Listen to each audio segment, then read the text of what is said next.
આજે આપણે બનાવીશું સરસ મજાનું ધાબા સ્ટાઇલ સોયાવડીનું શાક।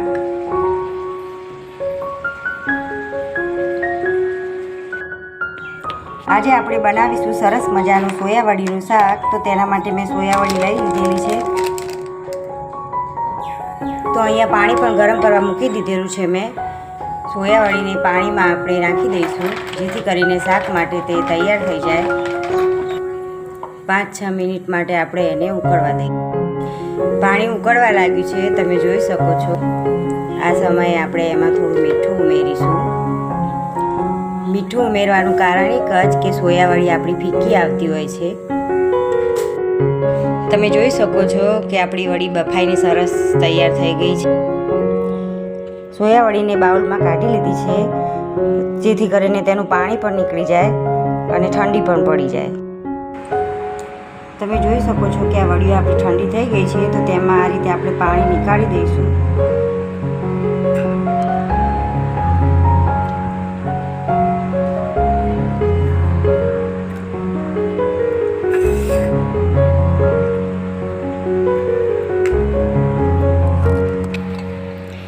આપણે એક કઢાઈમાં 2 ચમચી તેલ લઈ અને વડીઓ આપણી ફ્રાય કરી દઈશું। હવે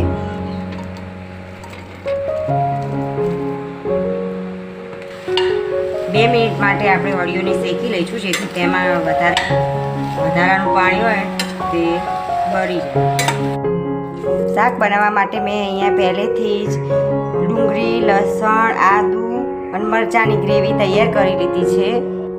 સાથે 2 મોટા ટામેટાની ગ્રેવી પણ તૈયાર કરી લીધેલી છે। વઘાર માટે અહીંયા ખડા મસાલાનો ઉપયોગ કરીશું આપણે। વઘાર કરવા માટે મેં અહીંયા તેલ ગરમ કરી લીધું છે। તેલ ગરમ થઈ જાય એટલે આપણે એમાં રાઈ ઉમેરીશું, જીરું ઉમેરીશું, પછી થોડી હિંગ ઉમેરીશું। તેમાં ખડા મસાલા પણ આપણે ઉમેરી દઈશું। રાઈ ફૂટી જાય એટલે આપણે આ લસણ, લીલી મરચાંની પેસ્ટ આપણે ઉમેરી દઈશું। શાકમાં મસાલો કરવા માટે મેં અહીંયા લાલ કાશ્મીરી મરચું લઈ લીધેલું છે। હળદર લઈશું, ધાણા જીરું લઈશું, કિચન કિંગ મસાલો લઈશું। આપણે અહીંયા મેગી પાસ્તા મસાલો લઈ લઈશું જેથી શાકનો સ્વાદ એકદમ ચટાકેદાર આવશે। સ્વાદ પ્રમાણે મીઠું લઈ લઈશું। આ રીતે પાણી ઉમેરીને આપણે એમાં મિક્સ કરી લઈએ। આપણી આ જે ગ્રેવી છે તેમાં એ મસાલો આપણે એડ કરી દઈશું।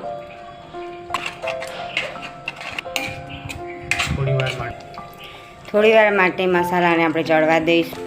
ત્યાર પછી આપણે એમાં ટામેટાની પ્યુરી પણ ઉમેરી દઈશું। એને પણ થોડીવાર તેલમાં ચડવા દઈશું। આપણે ગ્રેવીમાં થોડી કસ્તુરી મેથી આપણે ઉમેરી લઈશું। આપ જોઈ શકો છો કે આપણી ગ્રેવી સરસ તૈયાર થઈ ગઈ છે। ગ્રેવી તૈયાર થઈ જાય એટલે આપણે સોયાવડી આપણે એમાં એડ કરી દઈશું। બરાબર મિક્સ કરી લઈશું। આપણી વડીઓમાં સરસ મસાલો મિક્સ થઈ ગયો છે। આપણે એમાં જરૂર મુજબ પાણી ઉમેરી લઈશું। થોડીવાર આપણે એમાં ઢાંકણ ઢાંકીને થોડીવાર ચડવા દઈશું। આપણું શાક બનીને એકદમ ચટાકેદાર તૈયાર થઈ ગયું છે। આપણે હવે એમાં ધાણા એડ કરી દઈશું।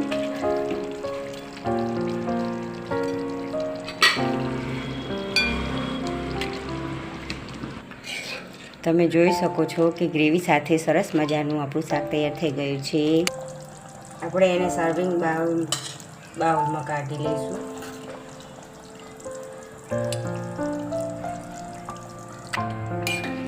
મિત્રો, તમને અમારો વિડીયો ગમ્યો હોય તો અમારી ચેનલને સબસ્ક્રાઈબ કરવા માટે વિનંતી।